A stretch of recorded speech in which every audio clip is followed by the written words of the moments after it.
This right here is the 2024 Porsche Cayenne. Specifically, it's the Turbo GT. I'm gonna show you guys all the biggest changes they did for this mid-cycle refresh because it gets pretty impressive. All right, starting with the inside, because that's where all the big changes are. I mean, obviously the outside looks different, which we'll get into. I do want to talk about this part right here, which is the hoodless curved display system.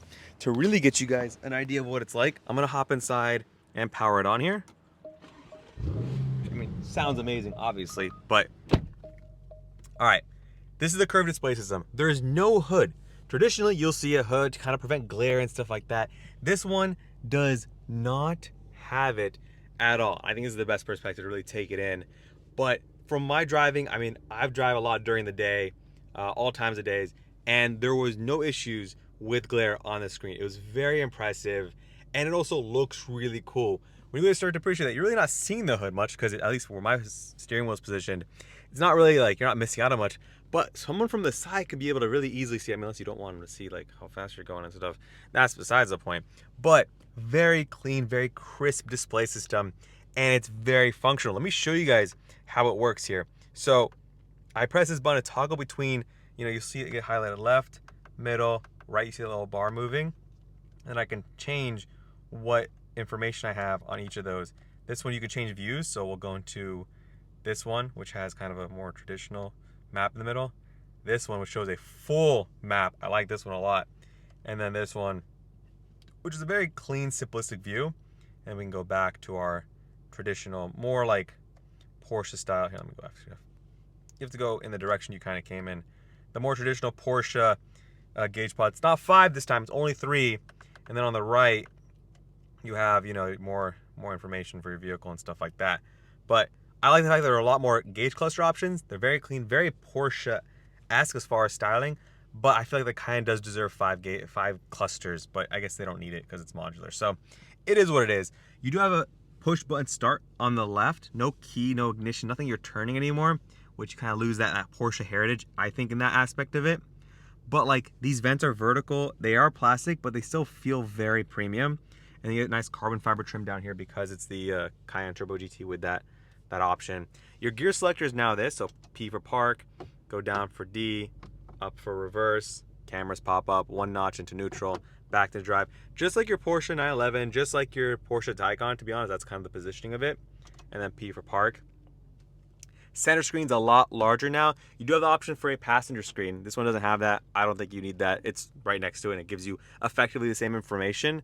But this one's very crisp, very clean. With Apple CarPlay, it shows a full width, which is nice. It's not cut off or truncated by like a side menu that's for the Porsche. All your vehicle settings here for like your drive mode, chassis, ride height, sport exhaust. We'll turn that on. Give it some revs there. But very nice. You have this home menu, and that's pretty much it. Aside from all your apps here, which is not really anything insanely different than more of the modern Porsches out there, which isn't really anything crazy different from the more modern Porsches that are out there. Down here you get vents. Here you have the same, Cayenne grab handles, which are, I guess, iconic at this point. And you do get a wireless charger down here because there's no gear selector. It's a lot cleaner. This wireless charger is ventilated. You see a little plate behind that is where air would come out through these veins. Your phone rests on here. I'll actually put a phone right there. And it wirelessly charges at 15 watts. Thanks to the fact that it's ventilated, your phone doesn't get super hot. So it allows it to charge faster. Fast charging from the USB-Cs gives up to I think as little as 20 watts. So 15 watts from a wireless charger. Most wireless chargers are 10 watts. So that's pretty fast. I'll be honest though, I wouldn't use it because if you're in a Porsche and you're driving the way you need to drive it, wired is the way to go. It'll always stay charging. This thing, you move a little left or a little right and it will fall out of place and it will stop charging. So just something to keep in mind. But you get a nice big pocket here for your phone, cup holders, center console, nothing really crazy going on here. The big thing I think is this right here, this little panel, which it all moves up and down when you're touching one of these menus. So let's say heated seats. This doesn't have ventilated seats, unfortunately. But if you take the heated seat button and you press on it, look, it'll go down. The whole plate goes up and down. I'll try to do 1x for you guys so you can see that. The whole plate goes up and down. I put my finger just below it. It won't move at all. It's like a rigid plate. And then if I go here, the whole plate moves up and down. It's a whole platform going up and down. It's very trippy, honestly, but that's just how it works. So all these are touch sensitive buttons. You get nice knurled toggles here for your fan. Very easy to use, and I like that aspect of it. Sync, you press that. It's just weird how the whole thing joggles up and down versus kind of you just getting haptic feedback. That's the only thing. It does have some glare when driving from this, just based on my seating position. If I lift myself up higher, I get rid of that glare. That was my solution to resolving the problem, just because maybe I sit too low, but I like that. But yeah, and you can just cover this up. Very clean. It's piano black, so I'd put some type of like protection film or get it cleaned up pretty frequently because it is a fingerprint magnet. But yeah, moving up top, it's pretty simple. You get lights over here, so your front lights, you just press on it. It's on a physical button, and then yeah. So full Alcantara up top because it's a carbon fiber roof. And with that, let's talk about the back seats.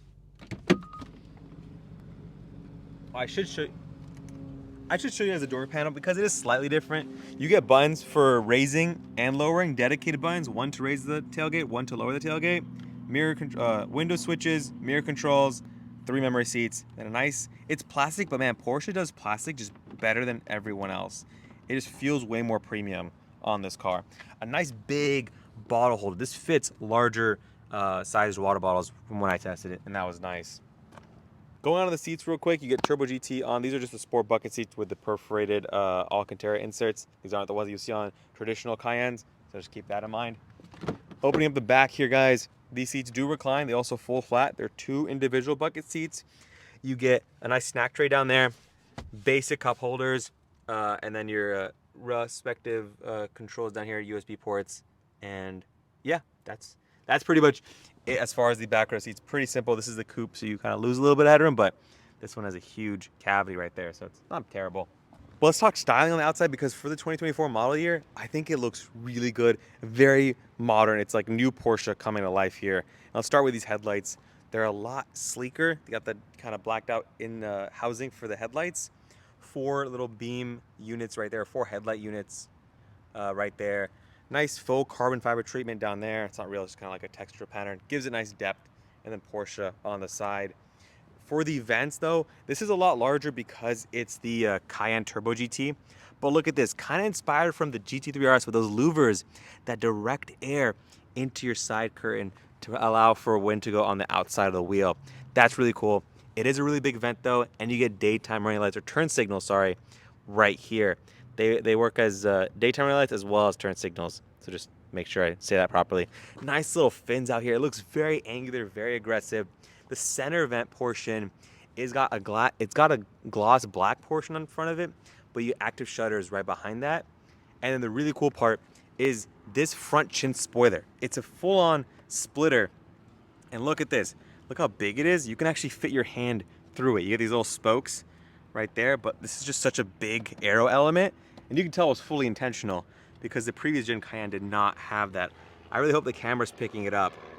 But check that out. Looks really cool.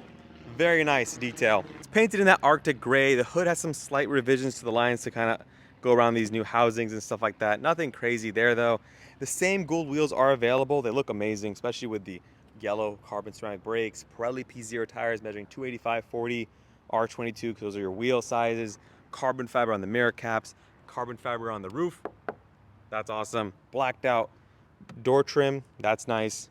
And then again, same thing with the rear gold wheels. They just look so good, especially when they're rolling. You get 2 stages of spoilers. Your static first spoiler up here. This one's an active spoiler that lifts up at speed. And then carbon fiber side plates that are fixed. And they're not even like associated, they're like just attached onto the side of this, of the body right there. Which look cool. And then you get a new rear light bar for 2023. Nice, it says Porsche on the side, extends across the back, kind of like the 911s are these days, light, sleek, very sleek and more modern. And then you get the Turbo GT badging right there. And right below that, you get your titanium exhaust, and a nice blue tint to them. I actually just cleaned them and they got pretty dirty because I was getting on it, obviously. And then you get the carbon fiber diffuser, which is really aggressive, and that's nice. One thing I want to show you guys real quick is the center gauge cluster. When you have your gears engaged, it's this number right here. It took me a while to find it, but you can shift between your gears just like that. Oh yeah, I want to show you guys real quick. Hold up. Another thing I want to show you guys on the inside real quick is the steering wheel. It's pulled straight from the 911, And you get your drive mode selector here, so that'll show up right there, normal, sport, sport plus, lower your suspension. And then you get your button here, which gives you 20 seconds of like sport plus mode basically. And that's really fun to play around with. You just want it now, you get it for a little bit and it just turns off by itself. That's really fun. You can tell everything's on super stiff that I'm in sport plus mode. Braking is just way more responsive. Throttle's way more responsive. But I'll give it a little bit of pepper right now. You guys ready? Oh my God. That's just a lot of power, man. 650 horsepower from that V8 twin turbocharged. And to be honest, guys, they found more horsepower, but this engine was already a beast. It's 7 less horsepower than the Lamborghini Urus Performante. So, which I think it's 657. Sport mode here. Clear.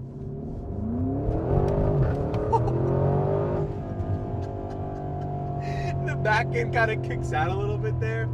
Holy moly. And it just, what I've noticed is it's way more snappy.